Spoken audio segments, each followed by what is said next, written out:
Look in my eyes for my mind state. I'm on the grind 25-8. Money on my mind, that's how I play. If you got it now, this what I say. Hold up, hold up, hold up, wait. Hold up, hold up, hold up, wait.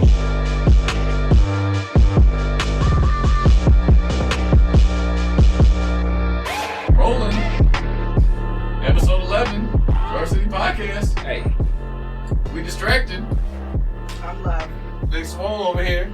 Distracted. Watching Instagram videos when we should be going live.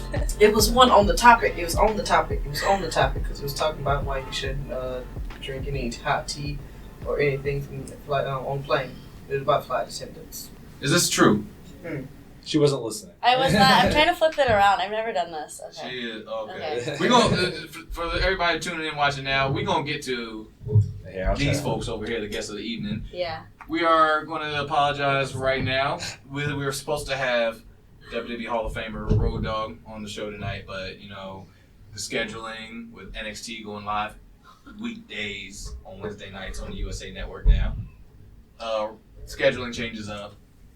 Road Dogg's one of the head writers on NXT, so when the job calls, gotta go running. But we are back with some filling guests that came through in the clutch for us on an emergency. We got Joaquin Wilde and this lovely lady, Hot Shot Becky over here.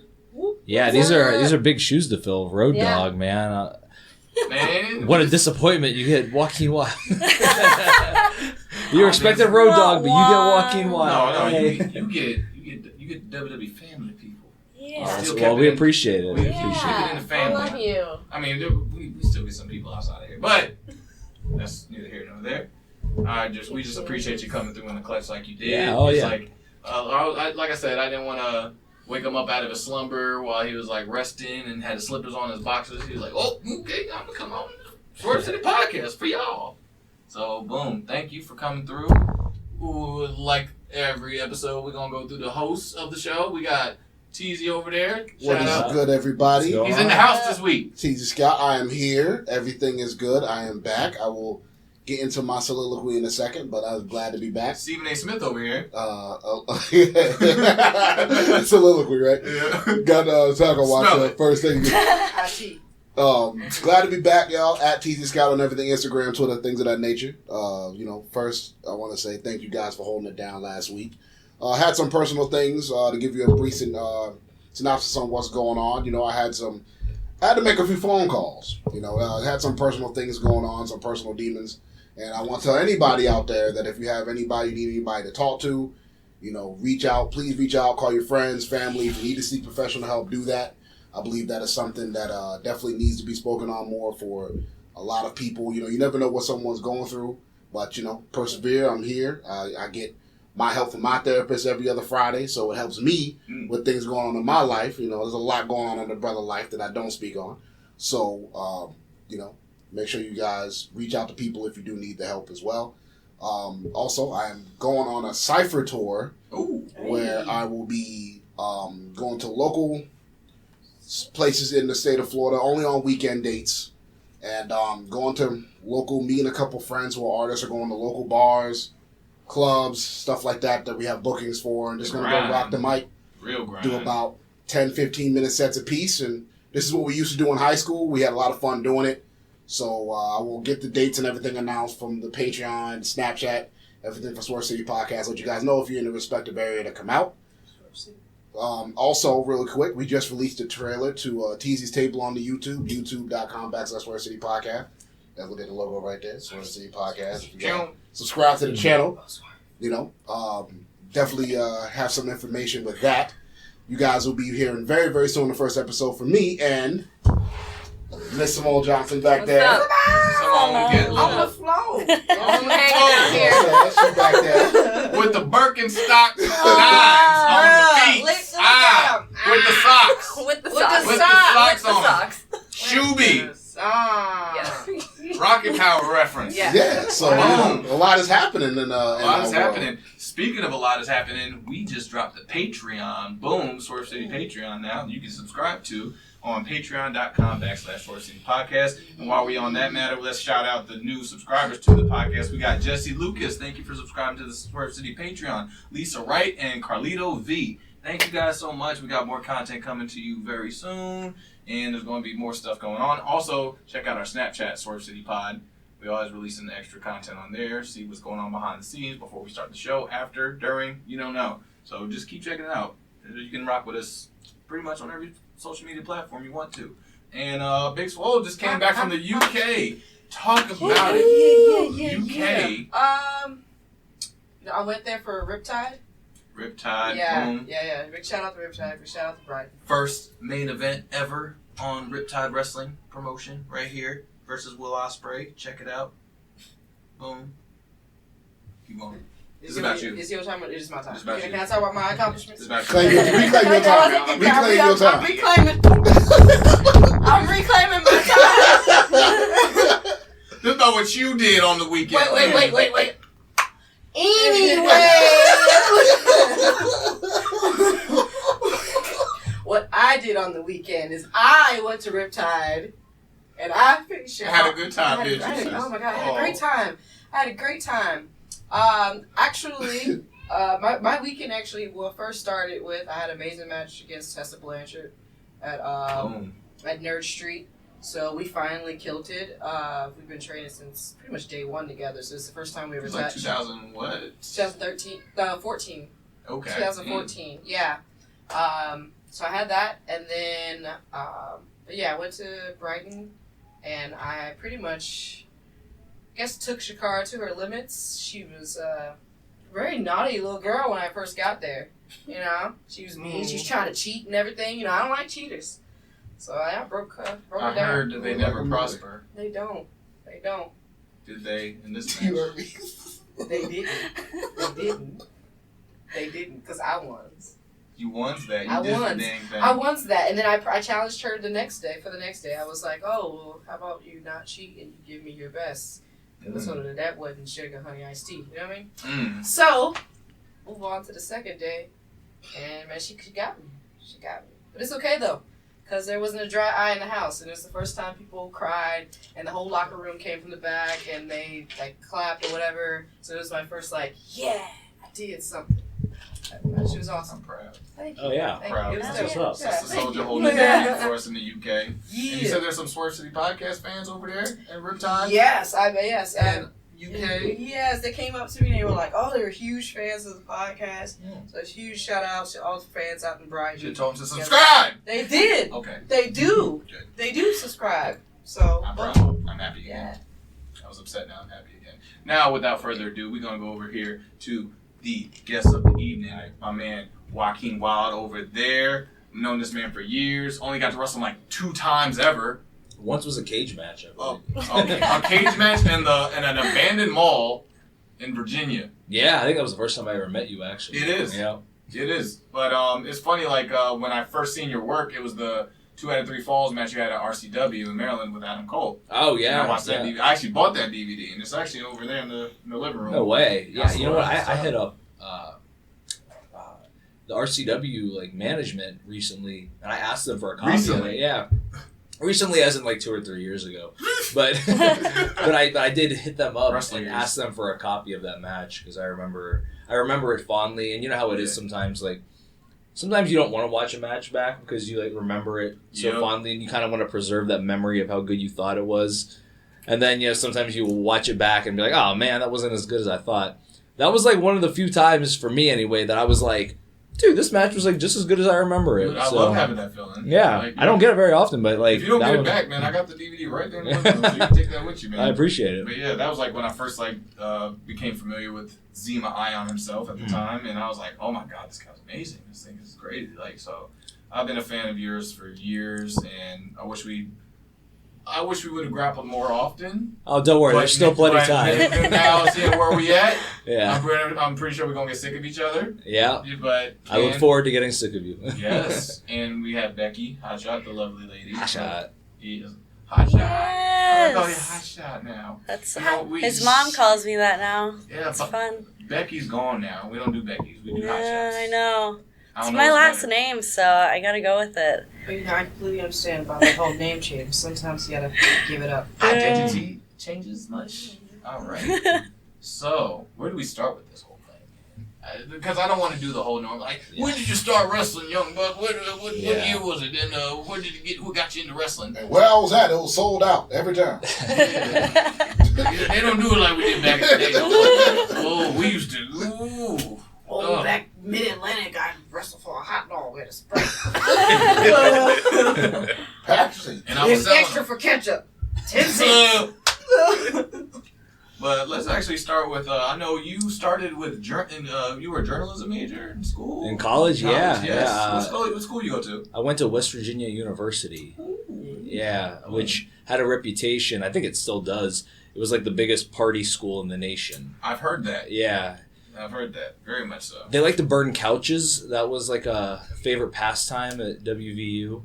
Like legit set couches on fire for no reason at all, just because it was the weekend, you know? So it was not uncommon to like be driving. Couch. Yeah, be driving down the street and see like burning couches. Like, what was your major? It was advertising. Like now looking back on it, I wish I would have did like broadcast news because I think that would have translated well for wrestling. But facts. But like advertising is still pretty good though. Yeah, I mean it's still good. But I mean I guess anybody that's trying to go to college and trying to do wrestling at the same time, I would recommend doing broadcast news as a major just because there's so many parallels. You know, live TV, like basically cutting promos. Yeah, I wish I would have gotten into theater. Yeah, dude, that's another one too. I wish I would have done more of that. But you know, it helps to be a thespian. Yeah, I did improv classes like right before I moved down here. We have soliloquy, not thespian. Who are you? Yeah, these are big ones. I can't even spell soliloquy. Can you? I can barely say it. The first time I heard it was Stephen A. Smith. And he's like, soliloquy. Teasy, you never said that before. Don't fail me, Webster. Don't fail me. So advertising. What brought your love to wrestling? Actually, was it before school or during school? Oh yeah. I mean, me and wrestling is like kind of a funny journey. I watched it when I was like real small, but I watched all kinds of stuff. I watched basketball. I liked music, so I watched MTV. Like it was just one of many different interests, and I kind of fell out of it growing up. And it sounds funny, but it was like Attitude Era, the Divas. Like that's what made me get back into wrestling. Yeah. Like I don't have that story of like I watched. Shout out to you for keeping it real. Like most people wouldn't give that type of answer, but yeah. It's my story, you know. Like I didn't grow up watching Dean Malenko versus Eddie Guerrero. It was literally my friends on the football team saying, "Yo, man, you got to start watching Raw. Deborah's gonna show these puppies." All right, now you have to ask. Salute. Favorite diva wrestler. Trish Stratus, like all time. Trish Stratus, yeah. All right, okay, outside her. Outside. That's like saying favorite basketball player, Michael Jordan. Oh, okay. Yeah, but that was my answer. I guess other than her, like I'd probably have to say Deborah, just because like that was the one that like my friends were talking about, and they're like, "No, man, you got to tune in." Put on that tiger skin. Yeah, it was a wrap. So, but like, as my thirst grew each week that I watched Raw, I started getting into like the storylines too, and then like the wrestling, of course. Then I did the whole thing where you flip back and forth, Nitro and Raw. Yeah. You know, so then I became like a real like wrestling fan after all that, and it just one thing led to another. You know what I'm saying? And here we are.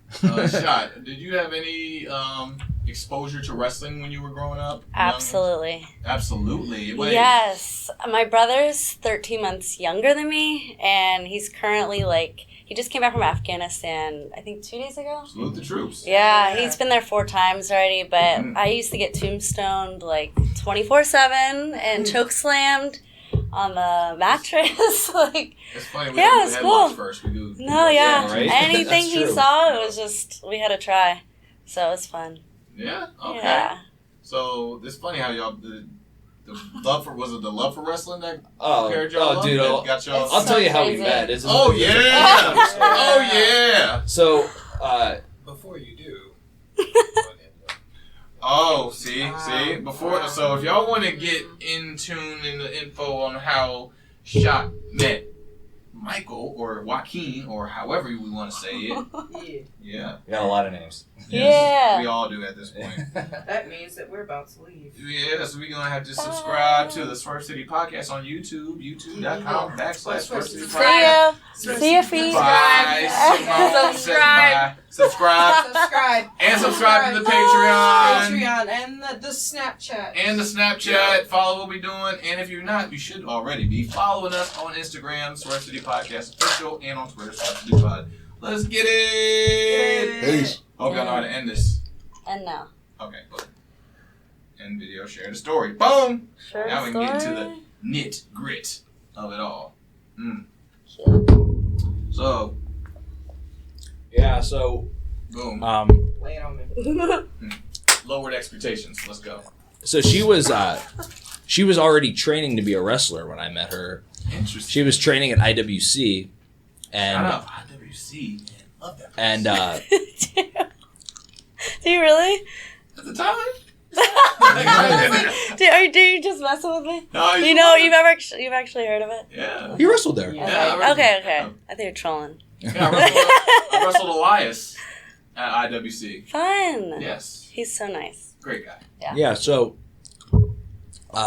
she's training at IWC, and the Super Indie tournament happened that year, and I was in the tournament. And after my match, I came out to like watch the rest of the show, and I sat on this like bleacher where like a lot of the wrestlers were like kind of like creeping in the background and watch the show, and she was just sitting there, and I'm sitting next to her, and she tells me that everybody told her if she wanted to learn how to be a high flyer that she needed to come train with me, and I'm like, and I was like, okay, well I live in Chicago, I don't live in Pittsburgh. She's like, I'm a flight attendant, I can fly to Chicago whenever I want. And I said it just like that. Right? I'm gonna get to Chicago. Watch. Well. Yeah, and then I honestly didn't think that she was that serious. Like I kind of thought, oh, this little girl that probably just was watching Total Divas and then decided like, oh, let me try this wrestling thing. You can get some of those. Yeah, and I was thinking like she was that type, so I was like, all right, I'm not actually gonna hear from this girl. And like 2 weeks later, she's like, hey, I'm in Chicago, let's train. What? Actually, 4 days You were demanding later. of this. It That's was good. 4 I like that days. attitude. 4 days later. She's like, it was 4. Actually, because I'm based in Chicago, so that's where I go to work. Like that's my commute is Pittsburgh, Chicago, and I'm going to work. O'Hare. Yeah, so it was like pretty funny. I'm like, oh wow, okay, I guess this girl's training, and we were doing very like serious traditional lucha libre class, which can be like a very like weird world to get into if you're like just starting out as like American style pro wrestling, because it's just so different than anything that she may have already experienced. So I was like, man, how's this gonna go? She's only been training 3 months, coming to lucha libre class. We pick her up from the train station, and within like 2 minutes, she's going like, just so you guys know, I'm not gonna sleep with either of you. Like, we're like, what? Like, damn. Yeah. Like, we just on the I'm table. I'm not here to hook up or like I'm here to learn. Like just so you know, you guys aren't gonna be like creeps and just. Yeah, it was like those memes that are like nobody. Absolutely nobody. Hot shot. I'm not sleeping with any of you. I know. And then I'm not next here to meme bang. goes to SpongeBob. All right, I'm heading out. A few moments later. Yeah, right. And then I was like, challenge accepted. I know. And here we You know that so brings the crazy. flies? That attracts the flies more? I had no intentions whatsoever. That's what she says. That's what she says. All you did was come into the car covered in honey, expecting the to be like, hey. Could have just left that part out. No, it's funny. That's But what reels them in. Oh, man. I know. Great. she killed it in the lucha class. That was I the know. craziest part was like, we get there and like, I'm sure like a lot of the other guys, I don't know, but a lot of them were probably like looking at her and thinking like, dude, what is going on here? Like, is this girl going to slow class down? Is she going to keep up? She's like smoking the dudes. And like she not only did she keep up with everything, but at the very end when it's just kind of open ring or whatever, dudes were doing some pretty like next level stuff, like Christopher Daniels' best moonsault ever. Yeah. And she just goes like, I want to try that, and everyone's like, like that seems kind of dangerous. Without even like walking through it, she just like goes up to the rope, bing, bam, boom, hits it perfect. The whole place goes crazy. You filmed it, which I was did. awesome. I did film it, so we have that moment It was still. so dope. Yeah. Dude. I know. Yeah. Do we have that footage? Yeah. Yeah, sure. Just That's saying. so crazy. Like, send me that, because that's awesome. Well, like, I always see at shows, a lot of us run to him because he always has all this footage of, like, awesome wrestling maneuvers Yeah. and sequences that we're just like, oh, this is awesome. Mike, let me see your phone. Yeah. Like, he always has, like, a library of stuff. Yeah. Tons. So, like, I know, like, there's going to be a lot of him, a lot of you in there, and I want all of it. Oh, Yeah. yeah, That's gonna be absolutely. interesting. It's It's gonna be fun. Yeah, awesome. yeah, I have to do that because I'll forget. Like, I watch so much wrestling that if I don't record a clip of whatever I thought was cool, like, I know I'm just gonna forget about I'm the it. same way. I Yeah. have a whole story, like a whole Mhm. log, just like. Do you guys have like notes where you like tried to write down an idea, but then you like revisit it and you can't even like decipher what you were trying to say? Is that- No idea what yeah, it means. You're yeah, like, dude, that's I me. can't wait for this. Like, it's weird now. I'm at a spot in my mind in the wrestling world. I don't write anything down. I don't remember anything. I literally create on the spot. Like, Yeah, I've been in matches. that's awesome. That's cool. I've been in matches where like I've created something right then and there in the ring, Mhm. and it's just like, and then I like it that way because I know it's organic and I didn't Yeah. get it from anywhere else. Yeah. I knew it just came to me there. That reminds me, there was something you did in your match with Gulak on 205 Live that I think I asked you about the next day, and I was like, I'd never seen that before, and you told me you just came up with it. Yeah, that happens a lot. That's And cool. so it's like a lot of people like wrap their brains around like going through stuff and like, oh man, I need to come up with this. I've been watching this for like weeks to prepare for this. I'm like, Yeah, no, figure something out. yeah, And it just happens. And I don't know where that came from. Like, everybody's different and stuff, but like, I feel like it's so much more difficult for what you're doing. I think Yeah. that's what made you, like, to me, I think you're one of the best luchadors, and you don't even wear a mask. You're one of the best luchadors in the world. Thanks, Because- bro. Like, seriously, like, the stuff that you've come up with, I've seen, I'm like, there's no way. There's no way. Yeah. Dude, back in Chicago, watching those shows, I'm like, there's no way. No way. I'll never forget you in Bandito. Oh, Oh, yeah. Oh my God. Blew Yeah. my mind. I Blew know. my mind.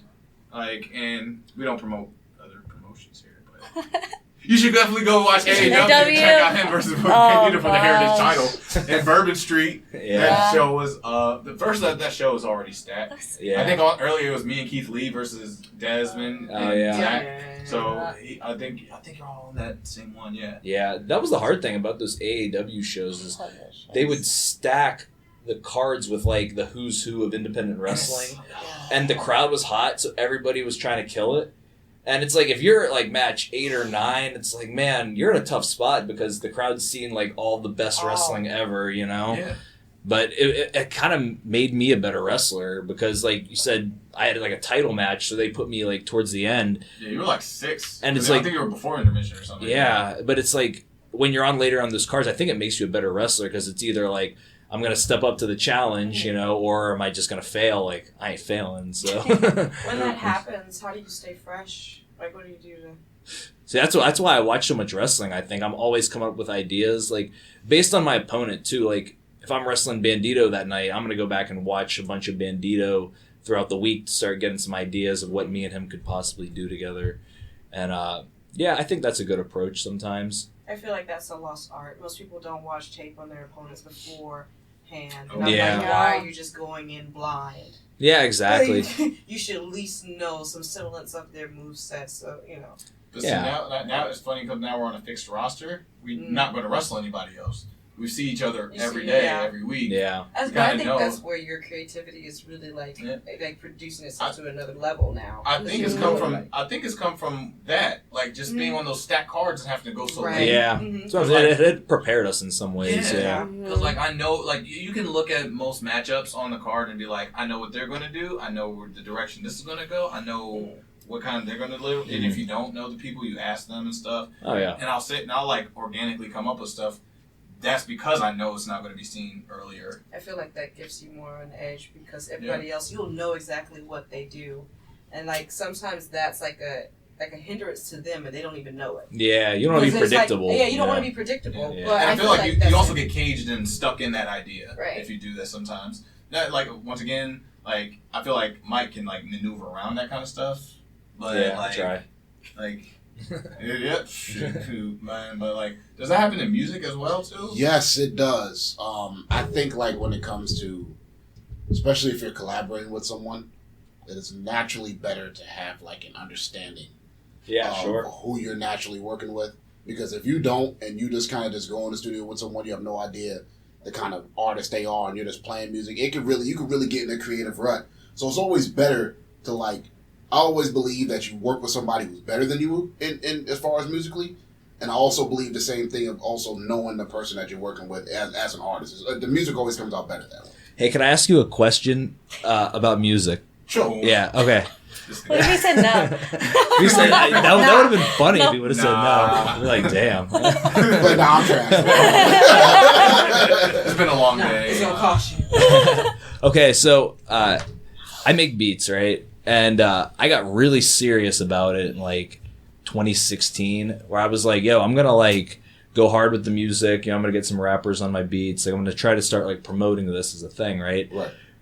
Now the problem is, I like don't know anybody in the rap game at all at the time. Is what I'm saying. So like, I don't know anybody. I don't know how this process works, especially over the internet. You know what I'm saying? And I tried to like, just kind of figure it out on my own. And tell me if my etiquette was correct or incorrect in this following story I'm about to tell you. Sure. Just because I'm not sure. To this day, I've never asked anybody. I'm with you, bro. Okay, so there was a rapper. Now, this rapper is a major rapper. Like, and at the time, he was like, just kind of building his name up. And like, we had been talking through DM, right? And I asked him, I was like, yo, do you want to do a verse on my track? I sent him the track. He liked it. And I was like, yeah, how much do you want for a verse? And he goes, whatever you think's fair. I don't know what's fair. Like, I don't know. For like a 16-bar verse and the guy's not like really popping yet. I'm like, I don't know. $100. So I like PayPal him $100. And then he's like, yo, man, not to be funny, but you gonna send more bread? And I'm like, oh, man, okay. And I was like, well, what do you got in mind? I don't know. So he's like, send me like 2 more. So I'm like stressing because I sent him 200 more. And I'm with Robbie E at the time. And Robbie's like, what are you doing? Like, you don't know this guy. Like, this is like a real street dude. Like, he might have just slicked you for like $300 and you don't even know it. Like, and that just got me more paranoid. And I'm just like, oh man, I'm never gonna get this verse. Like, what have I done? I couldn't get a receipt or nothing from this.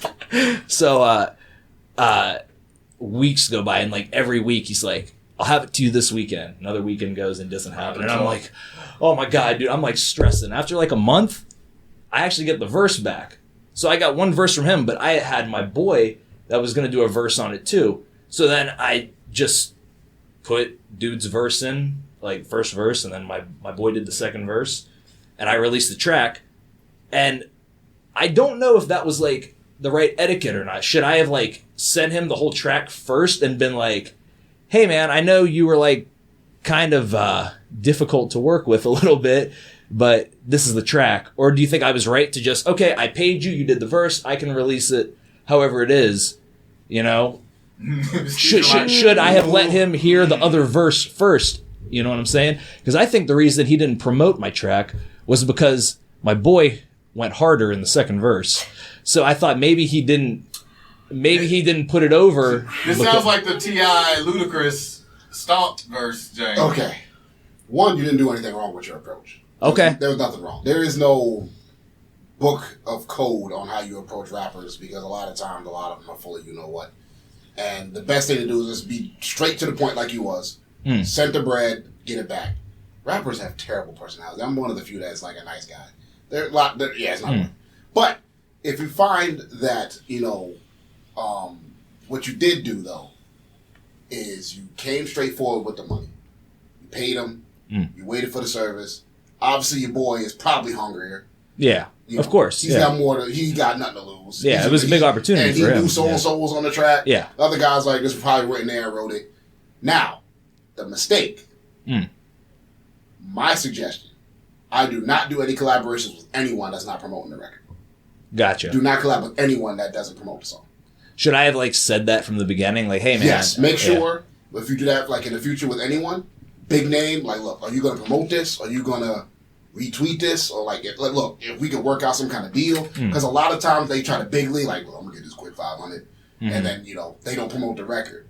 It's always better for you with your investment to make sure that they promote the record. There's another reason like that because, say, they do make it somewhere, they do blow up or whatever, you have, like... You have that resume. You have the credentials. Yep. Okay. Yep. Instead of, like, the music just lost in, like, the alternate zone or whatever. So that experience was so stressful that I was like, all right, I'm done. I'm going to go back. Music, no. Nah, you did right. I mean, just, for, like, if you reach out to someone who's about to pop or something and you do have something, just make sure they promote it, bro. Yeah. Just be like, look, bro, I'm going to at least retweet it, bro. Comment, retweet. I don't care if you retweet with comment and put arrows down. Just make sure it's on your social media so that I can get something out of it. You know what I'm saying? Lessons learned. Thank you. No problem, bro. See, I'm just dipping my toe in the music industry, but I don't. Yeah, at least you got help, right? And that's the reason why I don't like venture outside of my own. And be like, hey, I'm gonna go to this studio with this engineer, work with this dude. Yeah, and then like, it doesn't get the same vibe that I have with him. Yeah, I don't like recording now if it's not with him. I really don't. Yeah, I don't. Wow. It's just not. Once it's like I'm like the old jaded wrestler you guys talk about. Well, back in these lyrics here aren't as. Nah, but being with him is like, I would wrote it like this. No, but being with him is like it's like when you do like imagine you being like in your field for so long, like you being a wrestler and you just trying not to get to that point where you just like creatively just out of it. Yeah. And I was doing it so long that I was just like, oh my God. I was getting burnt out. I was getting burned out, but I got with him and he has a whole different wiring for me musically. So learning from somebody else has actually helped me. And you hear it in my music now. Yeah. So, I definitely can understand that. Let me ask you a question. With DJ, because I have no idea how that goes. Yeah.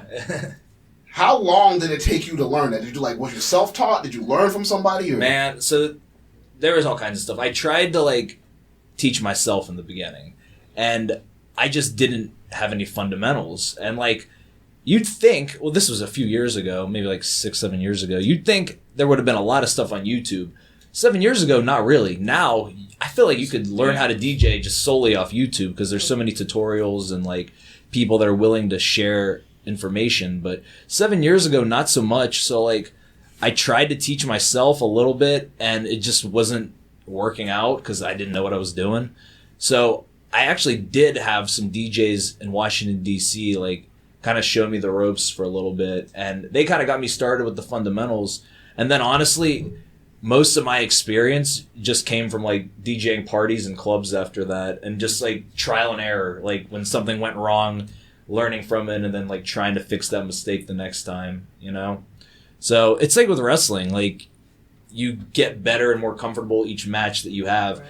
I found DJing to be very similar. It was each party, each club that I played, I got a little bit better each time, a little bit more prepared, a little bit more knowledgeable.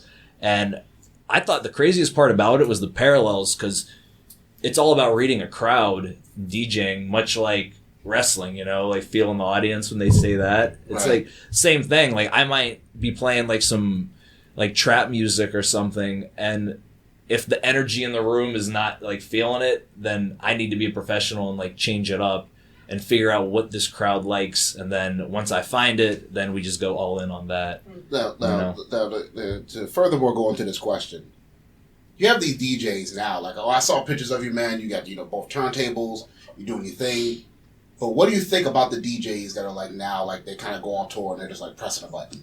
and they're not even mixing, they just got their iPad. So pretty much you're are you a purist? Yeah, basically. So I was fortunate that the guys that taught me how to DJ were Red Bull 3 style, DJ champions and stuff. So it gave me a respect for the DJ culture and everything.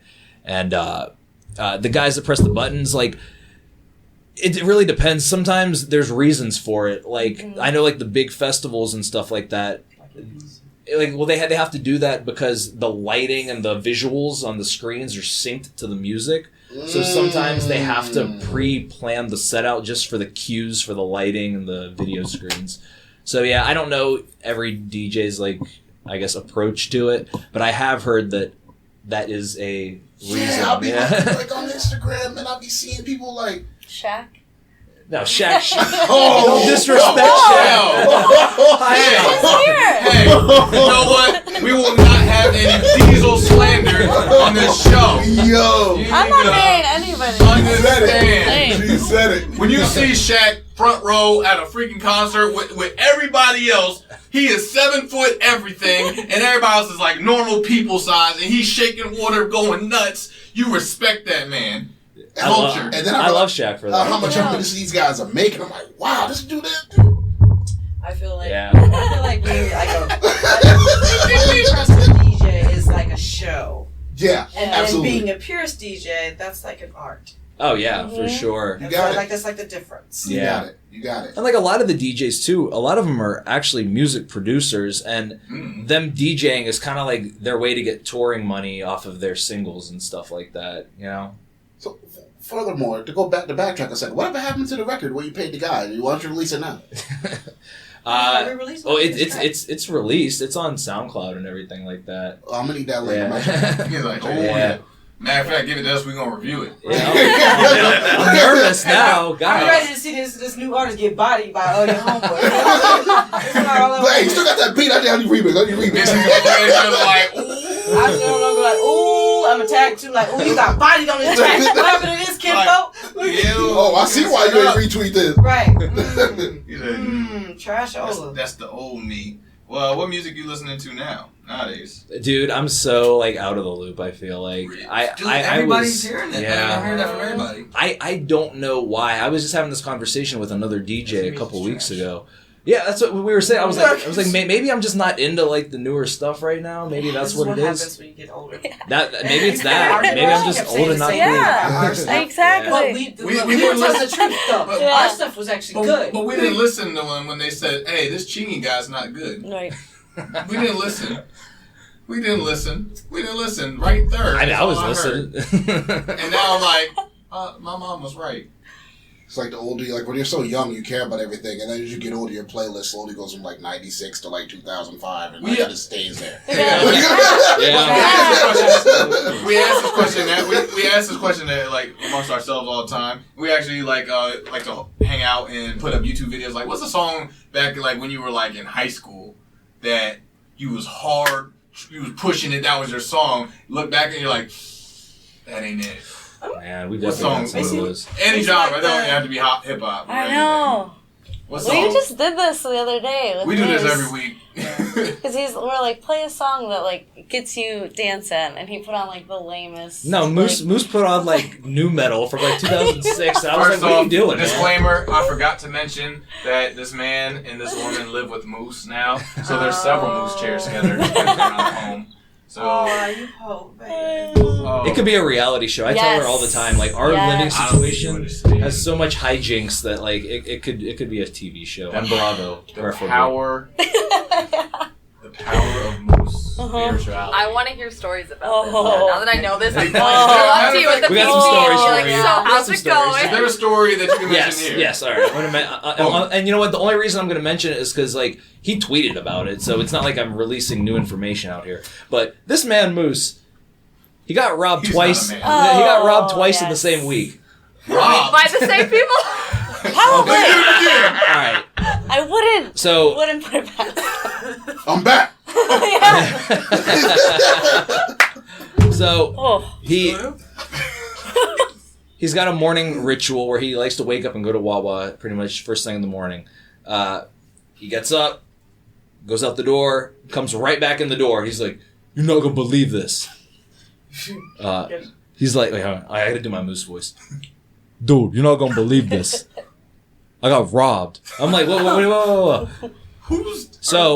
Moose early with that much energy to rob anybody. Yeah, 7 this could have happened in the middle of the night. We're not sure. Okay. But what happened was Moose leaves or left. I'm sure he doesn't do it now. I hope not. Moose left his wallet in the center console of his car. Unlocked. And he leaves his car unlocked. So they just opened the door, took his wallet. Like straight up. They didn't have to break a window or nothing. Hold on, I called And it's a nice car. And when you see the guy leaving the car, you're like, oh, I can get him. Bro, we got $400. Put it right back on the dad. So this happens. He doesn't turn the car off either, so he could have lost his car. I travel with Moose. He leaves the car running. Oh man. Oh yeah, he pulls up like in the front of a grocery store and just literally gets out. Like he doesn't even use a parking spot. Like he's just a VIP. Yeah. I'm like, oh okay, like this is fine. Yes. Yeah.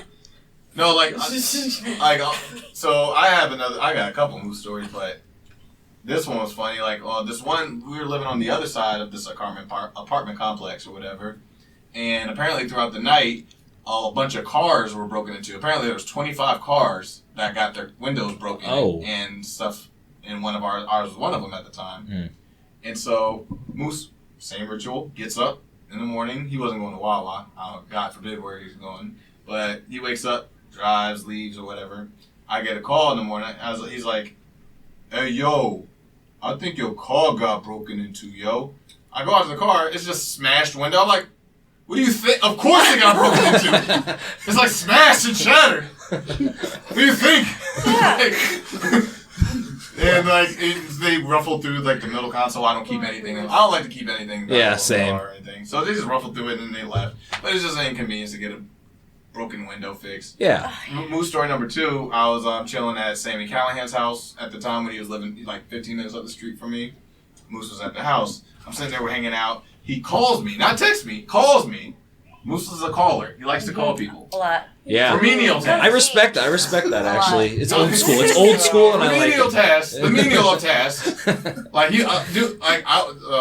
I was in my room. He was in the living room. He called me to come out to the living room. He called me from the other room to come out to. That's okay. She did that to me today. I don't. But I had a migraine and it was really, really like.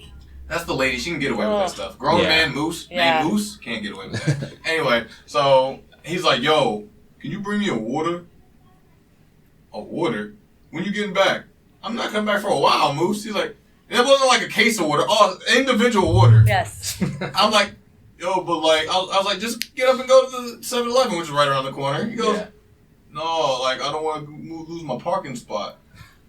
Valid. I'm like, I was like, okay. Okay. I was like, all right. Then walk. It's like literally out of the freaking complex and across the street. He's like, no. My toe hurts. Yeah. Door. His toe hurts. Oh, poor baby. My toe hurts. I'm like, I don't know what to do. I can't help you, bro. He's like, I hate you. That was a conversation. Yeah. Did you end up bringing him water? No! Yeah. Or did he go I got get back so water? late. He shouldn't need water at 1 a.m. I imagine walking. Now, in my mind, if I had this workout perfectly, I would have walked in and he would just been in the living room with a dry tongue, like. Yep. His hookah. I told you I need water. That would have been ideal. That's why he's got the dry tongue. This man is constantly dehydrated. That's why the tongue's out. We get it now. Yeah. Oh man. So you would think after getting his wallet stolen out the car, he would at least lock the door. Nah, 2 days later, Z, you're not gonna believe what happened. My headphones got stolen. Where's the headphones? In the car. Still unlocking the doors. Jeez. I know. Twice in 1 week. In 1 week. Yes. Yeah. Well, he has a nice car too, so Yes. people might be attracted to that, especially thieves. Yeah. That's what they do. They steal. Hey, what do thieves do? Steal. Yeah. Apparently from Moose. 2 + 2 = 5 to Moose sometimes. So we didn't get to talk about Shot lately. Hot Shot. All right. Yes. So, in the pro wrestling game, you had the perfect job Yeah. to be I in. love my job. You have the perfect job to be in pro wrestling. Tell them what you do. I'm a flight attendant for which your airline? United Airlines. She get all of her bookings. Oh, Get all of them. Ooh. So it's you were always in the news though. It's never I like was the about to say like that. I didn't want to the go there, nice but you airline. It ain't like Southwest, you know. Man, I said that. They can suck out that airplane, and everyone still loves Southwest. Everyone still loves Southwest Yeah. because the bags are free. Yeah. So that's what the compartment is for the Yeah. bags that people need Yeah. on trips. Why are we paying for them? I don't trust people in airports with no bags. True. Yeah. Like, where you going? Why you here? Yeah, right. What's your business Where here? your toothbrush? Yeah. What's your business here? That's like people going to class with no books. Yeah. Yeah, you here to learn? What you here to do? Sit here and listen? You ain't gonna be here long. Yeah, family even got a book bag. You got a laptop bag. Like, Right, you just coming in there with a remote. Like, wait a minute. What's It's a that for? satchel. A I brought a pencil. remote. Like, I brought a pencil. To write on what? we only got one button. Oh I don't my trust God. that. So Oh, how much That's you happened to traveling me throughout the before. week? It's like monthly for me. My schedule is either I can work for like, I don't know. I don't like doing 4-day trips. Those are kind of intense. But international is like a 3-day trip. One leg there, lay over for about 24 hours and then come back. So, yeah. So it's nice. when he was on Independence and he was traveling on the weekends, Yeah. like how often were y'all seeing each other at the time? I would Did y'all work have to- during the week so then I could be with you on the Yeah, weekends. well, so. Like shortly after we met at that lucha practice, she ended up going to train at Lance Storms. Oh, yeah. So she was gone for like 3 months. Yeah. I took a 4-month leave, which was awesome. Mm-hmm. It was awesome. Yeah. Yeah. It was really fun. But Calgary isn't the best city I've ever been to. Banff was awesome when you came to visit, but Sounds cold. it was It freezing. was very And I cold. drove from You know, it sounds Pittsburgh. cold, Canada. All of it. Yeah. Yeah. Literally all of it. Yeah, anything above the equator for me is just too much, actually. How was the weather in England over the weekend? Because the weather, It's kind of Yeah. rainy. yeah, It's just rainy. It's always cold. rainy there. Cold. Rain cold. That's what it was. It was like Seattle. Yeah. Yeah, that's a good way to think of Leave it. my city alone. No, tell them to leave the Swerve rain City. alone. Mm-hmm. Leave the rain alone. They can't. Move Seattle. But anyway, so managing the relationship when you're both are travel junkies at this point. So Yeah. when Yeah. y'all don't have the time to y'all didn't have the time to just be home. Really, y'all had to just in order to see each other, we had to travel again, right? Yeah, I mean, it was hard those 3 months when she was in Canada. I did come up to visit her once. I think she came back a couple of times like when she had a weekend off or something. But it was one of those deals where it was like that 3 months that we were apart was like either going to like make or break us, you know what I'm saying? Right. Because it's like a new relationship and like we're not going to see each other for like literally months. And yeah, it worked out. We talked every day and like, you know, stayed in contact, stayed close. And then it was pretty much as soon as she got back, it was very much like I'd do a show in like New York and Boston and she'd come fly out to New York and then like she'd be with me the whole weekend. And that just kind of led to her staying with me a lot in Chicago when I was back home during the week. She'd come to lucha practice, stay with me, then come with me on the weekends for my shows. And we did that a lot until she just ended up moving in. And yeah, she's been with me since So I got to ask this question 2017. about that. So you guys come from, seeing each other, when you can. So how did that transition go from like you guys see each other when you can, like see each other every single day? How's that transition? Like, was it, you guys, like, I'll an let you take adjustment? this Or, What? Us seeing every day? Yeah. Oh my God. We're keep like, it 1,000. we're the weirdest people. We never get sick of each other. Like, Yeah. Oh, I y'all feel got like that. we're like we're like the female and male version of one another. So it's like, So you're like very much alike. it's so Yeah. weird. Like, I never thought I would meet someone who would, like, stop me from being crazy. And, like, I was wild. Like, I was a wild, wild girl. I'm nervous. Yeah. And then I meet him, and I'm like, oh, crazy meet crazy. Yeah, it's like, I mean, we're both like equally wild. Like her crazy match my crazy It's kind of thing. crazy. Would Yeah. you say she's Joaquin Wilde? I'm wild for the wild. Yeah. She's wild for the wild. I like that. It writes itself. That's good. It's weird. You guys are best friends. Oh yeah, Yeah. for sure. Yeah, best friends. We don't like. People think they're like, oh yeah, you guys are like in a honeymoon phase. That's why y'all are like. This is like, yo, this has been a 2-year honeymoon phase. Like, we're staying. It's a permanent honeymoon. Yeah. It's weird. Yeah. I never thought I could be, like, around someone for so long and never, like, want to kill them or, like... He's cool. Like, he's just so fun and, like... You guys probably got good communication then. Dude, we've been like that. I mean, at the beginning was just kind of like... Yeah, we started in a good place though because like, I mean, I'm not afraid to say it. Before her, I was never like truly 100% honest with like any girl that I had been with. Like, I was always kind of like a fake version of myself, or like a watered down version of myself. But with her, the first time I met her, for some reason, like there was some connection, and I just like felt like being like completely like open and honest with her, like from the very beginning. And I think that like helped our situation a lot, because we didn't like come into this like wanting this, being two-faced. Yeah. You know, we were both very upfront and honest about our past and like who we were. I know. I was like, it kind of just hit me out of nowhere. It just hits you. Yeah, when you know, you know. I'm like, Nowhere. you That's know, exactly like how I feel about my husband. Yeah. You got it, and you're like, oh well, okay, this is what we're doing then. Yeah. Okay. this is. like if a man Let's not stop picks you doing up and this. lumbar checks you kind of the one.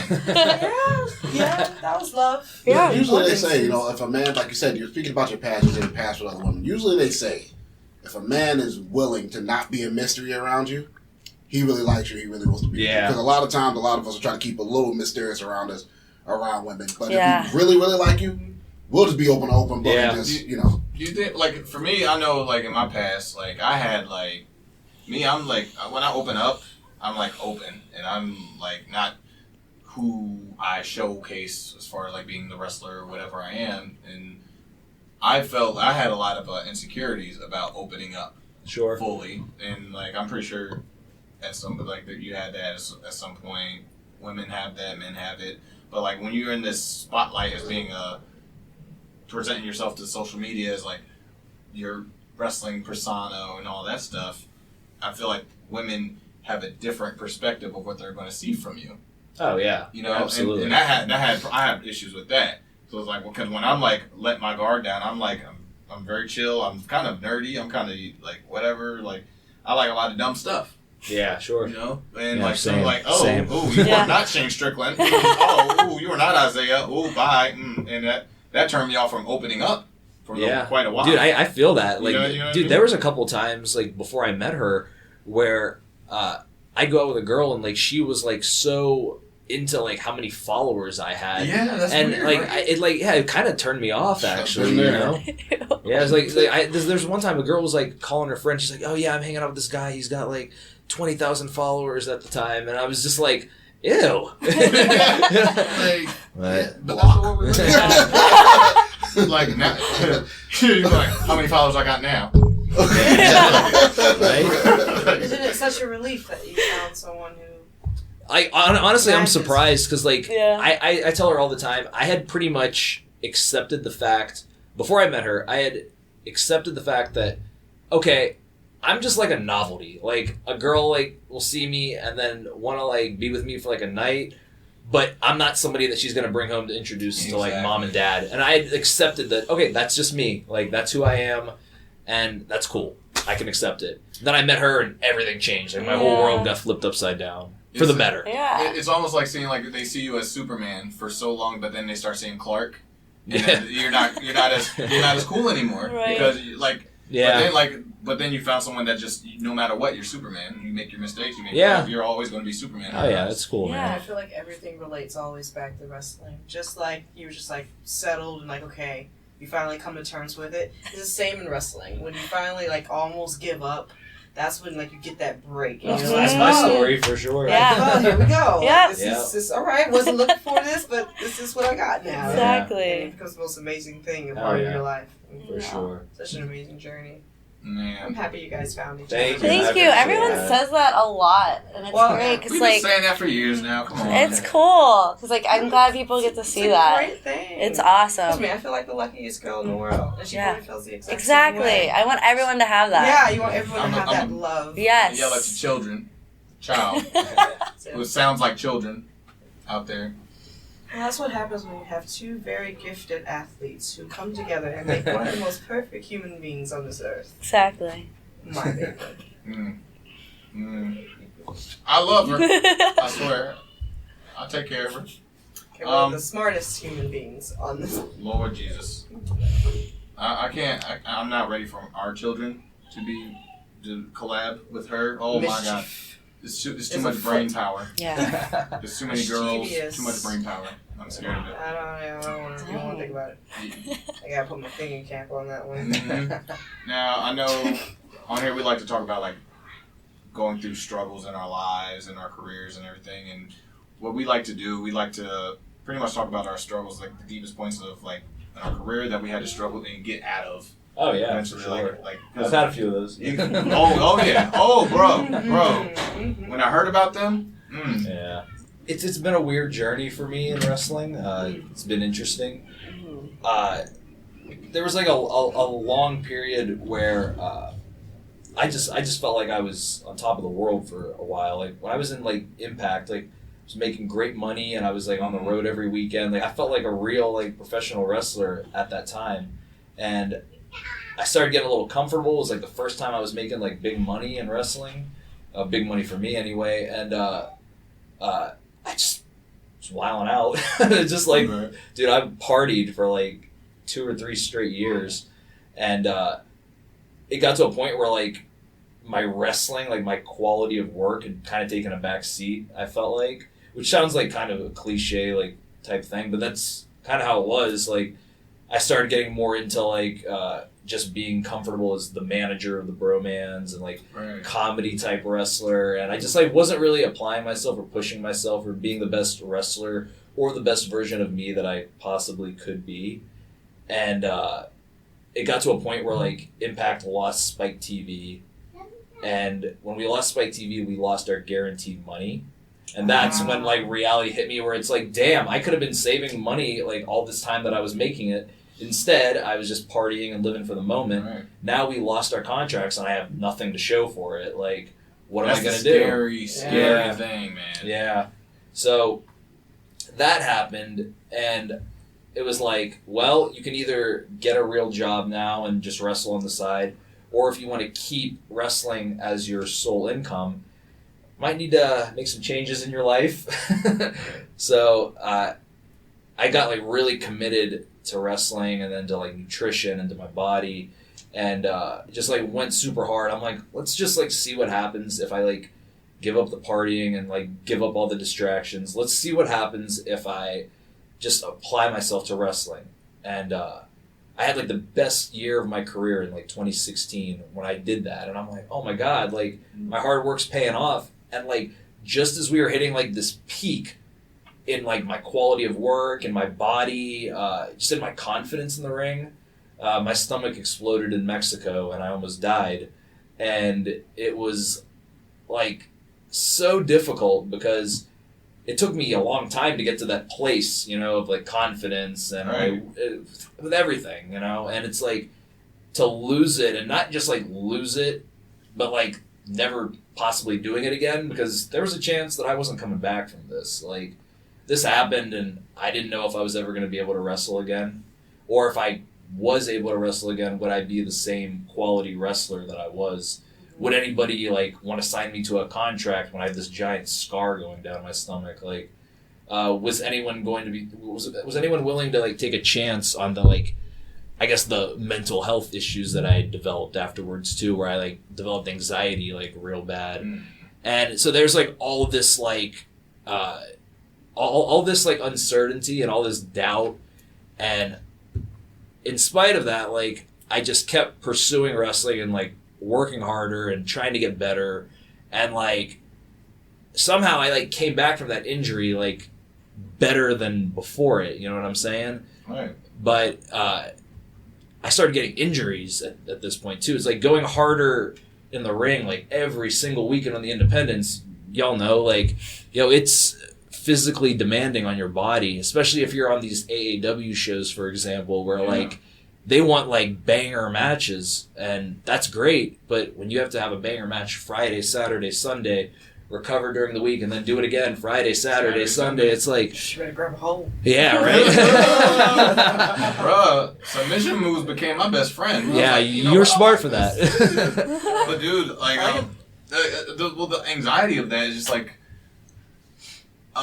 you don't have that comfort anymore. Yeah. Like, especially being on the independents, when you're level, like when you're signed to a contract and like on TV and stuff, and when your level of the expectations of you, it kind of sinks, but you can still like kind of be within the company, like in independent wrestling, your quality of what you're putting out in the ring, putting out in the world starts dropping.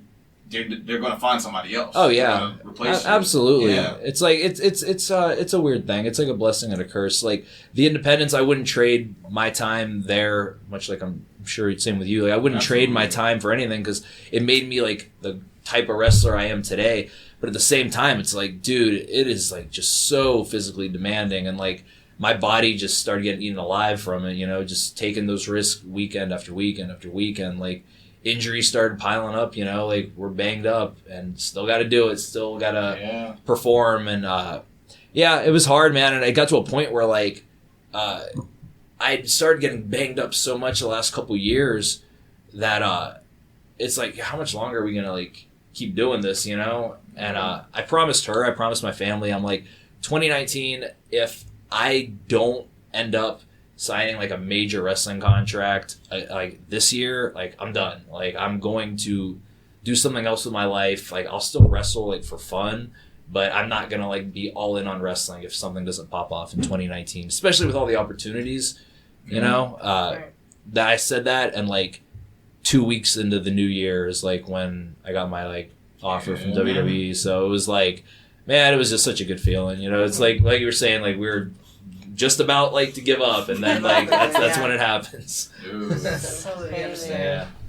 You were asking yourself all those questions, like especially like when you had like your stomach, your colon scare. Yeah. I completely relate. Like I have Crohn's. Oh yeah, so you have Crohn's. They thought that's what I had for a minute too. So like I had the same scar. Yeah. And like, you know, and of course on the female side, having a scar is like, wait a minute. Gotcha. No character. Right. Like not knowing whether you Mm-hmm. can bump or not, or is somebody gonna sign you when you do have stomach issues, something that's like it's not curable, and you know it's an invisible disease, and it could just like come up at any time and at any moment, you know. And then the depression, the anxiety. Oh yeah. You know, I have PTSD, so it's like a lot of things like going on with you. So I feel that struggle that you went through, where it's just like you're like downtrodden, and you just keep getting like hit and beat down, and injuries are popping up. You're stiffening up. Oh, I know. Like, when is it going to end?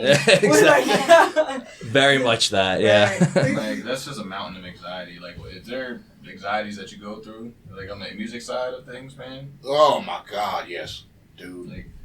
Like that's actually great question. That leads me back to what I just recently was going through. Like when I was just speaking on the opening of the podcast. Like sometimes you put so much pressure on yourself. Syiren has known me for almost 10 years now. And just seeing me from where I started to where I am now, just seeing like the battles and stuff that you go through, like as a musician, like the reason why like I started getting back into peak shape is because I'm starting to, when I do like the little small tour with my friends, just going out there doing the things, I have to be on stage for 10, 15 minutes. Yeah. So if I'm going to do that, I have to be, my wind has to be right. Sure. So every other day, I'm on my bike for 2 hours, just making sure, you know, it's getting right. But, you know, you put so much pressure on yourself. So much pressure. You put out a song and it doesn't do what you think it's going to do. Or, you know, you're in the studio, you got this one song and it doesn't work out. Luckily, working with Swerve on music has actually just, I don't think about none of that. Yeah. This is not just me. Sounds like he kind of brought some of the fun back for you. I say that to them all the time. Yeah. He brought life back into my music. My music I can honestly say I was not feeling it for a long time. It was the same thing how you're feeling about like when you were managing. Like you just felt like you just coasting. Yeah, you got comfortable. That happens. Yeah. And he pushes me to try something different, but it also gives me another spark. And they go through the anxiety, and that was part of the reason. Like I talked to everybody on the team, on a personal level, and I talked to everyone separately just about some of the stuff that I was going through. And you know, you can just put this pressure on yourself. You just want to get there. You want to do this. You want to do that. And you start comparing. You don't want to compare yourself to other people. Yeah, it's natural that you're. But you scroll down social media, or you look at your contemporaries, or you look at other things in the world, and you just can't help it sometimes. So it's almost like a mental block to say, look, my journey is different from this, you know. And obviously, they're only sharing like the good parts. You know, you're not gonna see their struggles on social media. Everyone's got them. Like I remember sometimes towards the end of like our independent runs, like. Just feeling so banged up and wondering how like guys like you and this guy and that guy like were doing the same thing I was, but y'all seem totally healthy, totally fine. And it's like I remember talking to somebody at a show and kind of like mentioning that, and he was like, "Oh, bro, I'm not fine at all. Like, I'm banged up here. Yeah. And I'm like, "Oh, you too." And then I talked to more people about it, and it's like, "Oh no, we're all going through it. We just don't talk about it." How many things people have to do in order, like, there's chiropractor. There's a lot of maintenance. Therapy, Man, the older you get, there is a lot of maintenance. Like, it's a lot. And everybody's pain tolerance is just so high, we kind of, like, don't realize something's wrong with us. When, like... Part of me, thank God for Crohn's, because, man, that's caused my pain tolerance to be sky high. I'm like, okay. I get into my little pain zone. I'm like, all right, this I can deal with. I know what a 9 feels like in real life. Like, it's terrifying, because it's like, dude, I've heard so many stories, like, people, like, walking on broken femurs for weeks because their pain tolerance is so high. Dude, you heard of that guy, David Goggins? No. Oh, man. Y'all gotta... Shout out Dave. Y'all gotta look this guy up on YouTube. He's incredible. Like, I've been reading his book. He's like... You know about him? Yeah. Dude, he's like a Navy SEAL who's just become, like, this... it sounds like kind of cheesy when you say that this dude's like a motivational guy, but it's like, but he is, but in like the best way possible. You can tell it's like this dude's not like a gimmick. He's not trying to push an agenda necessarily. It's like it's his story and like his results are based on his experience. And yeah, this dude would run like 24-hour marathons, and he'd end up like having like a broken ankle or sprained ankle and just keep going. Like this dude's nuts. He's like piss his pants and like still going. I've had drill sergeants back when I was in the military tell me stories about that. Yeah. Just like sitting in one spot in the mud with bugs crawling over them for like days. And they better not move. You can't move.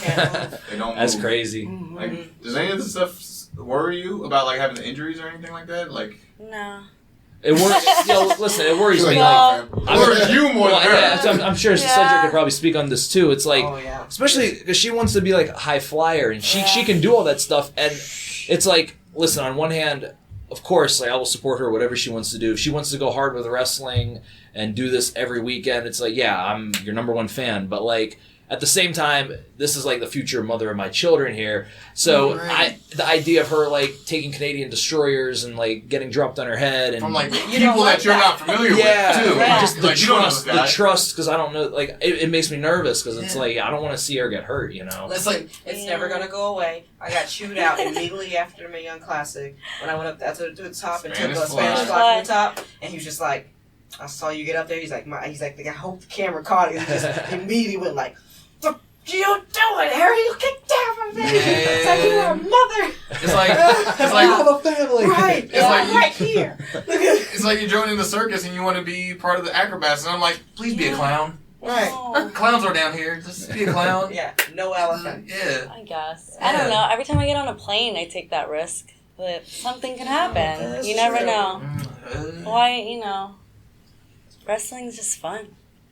It's fun. It is. It's a good outlet. It is fun. Hey. It is fun. So maybe we just keep that at like a fun level for her. We don't let her get too deep into it. Right. Like, we're just going to write down a list of people that will catch you. Yeah. And then you just go from there. I'm cool with that. Like, Flatbush Zombie shouted us out saying, like, I was talking to Eric from Flatbush. He's like, I like the fact that y'all doing this music because it's fun. It's fun for y'all still.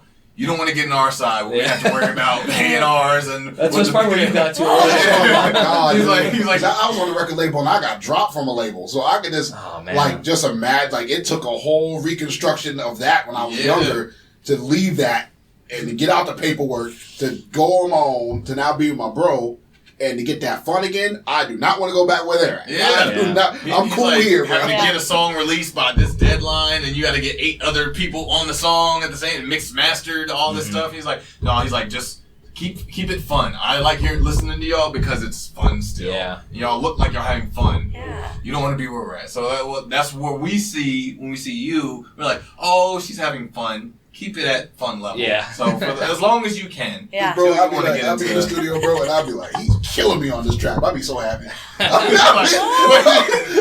he's killing me on the track. I'll be like, it feels so good. Because I'm not thinking about that. Yeah. When you get like other people in the you're like, oh God.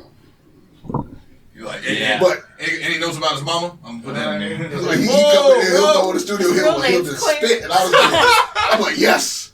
I just gotta write my part. I just be like, yes, it feels so good. That's gotta be a good feeling too, you know. It's like because I didn't do anything before him. He helped me. Like that was something I always wanted to do it, but I never thought I was good enough or like I had the capabilities of it. And he brought that out of me. Nah, he the GOAT, bro. He the GOAT now, bro. I did 3 songs on the go.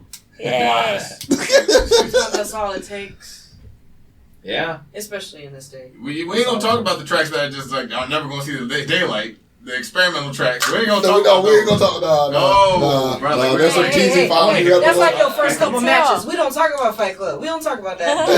Nobody talks about their first couple matches. We don't talk about Brownsville wrestling. I'm talking about. I ain't even gonna tell you where to find my first match. Don't look. We ain't gonna talk about it. On it. Okay, you find it if you want to. On it. On it. You find it. Cedric, where it at? But yeah, so Find it. we're gonna close this episode 11, featuring Joaquin Wilde and Hot Shot. Hot shot. Hot shot. Hot Shot. Like Hot Shots Golf. Tell them where they can find you on social media, man. Go ahead. Me? Hot shot? Yeah. On Instagram, hot.shot. My last name is SCHOTT, so it's pretty cool. Yeah, and if you can't find it for some reason, just follow Joaquin Wilde. Hopefully you can spell that. Joaquin Wilde _ on Instagram. Joaquin is a very popular name at the moment. So. Man, you know what? Just saw that today. Thank God for the Joker, because this whole time I thought Joaquin Phoenix was famous enough that people would see that spelling and be like, oh, it says Joaquin. Nah. No. Joaquin, Joe Queen, like I'm pretty sure I got a couple Joaquin cousins. yeah. I know a Joe Kim, so I could. I've gotten that one. I've gotten that. Yeah. I know a Joe Kim. So hopefully, It's spelled the exact same except that. Jacqueline. hopefully, Joker movie does really well and just spreads the awareness on the spelling of Joaquin. Yeah. Yeah. Joaquin. And you know what it is, Teasy over here. Teasy Scott, man. Instagram, Twitter, everything of that nature. You can follow me. You know, make sure you guys follow the page. You know what I mean? There's a lot of good things coming. We got some great music coming with me and the bro too. So make sure you guys do that. And also, bro, I need a beat, bro. So I got you. okay. Need a beat. And yeah. Oh, what we gonna do about these songs that the playlist that we had from the Patreon that we had posted? It's going to be exclusive playlist. All right. Yeah. Exclusive playlist on Yeah, exclusive Patreon. playlist. And actually, what we're gonna do? We're gonna get a couple songs from these two that are gonna be on the playlist as well. That's So, a fact. Boom. Y'all gonna hook us up with 3 songs that y'all are listening to right now that are your favorite 3 songs currently. Okay. Yeah. That came out this year. Got it. Boom. So I need 3 from you, 3 from you. And the only Awesome. way you're gonna hear or know what they came up with is to subscribe to the Patreon. Patreon.com/Swerve City Podcast. And as always, be confident in everything you do. Wash your ass. Where you gonna get that pop? I hate the show.